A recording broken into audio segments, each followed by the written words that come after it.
జై శ్రీరామ్, జై గోమాత, హర్ హర్ మహాదేవ్.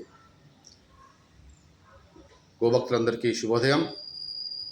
ఈరోజు ఏకాదశి, చాలా పవిత్రమైన దినం.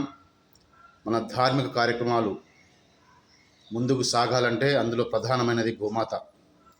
గోమాత గవ్యముతోనే మనం ఎలాంటి వైదిక ధర్మాలను నిర్వహించడానికి అవకాశం ఉంది, తప్పితే మరొకటి లేదు.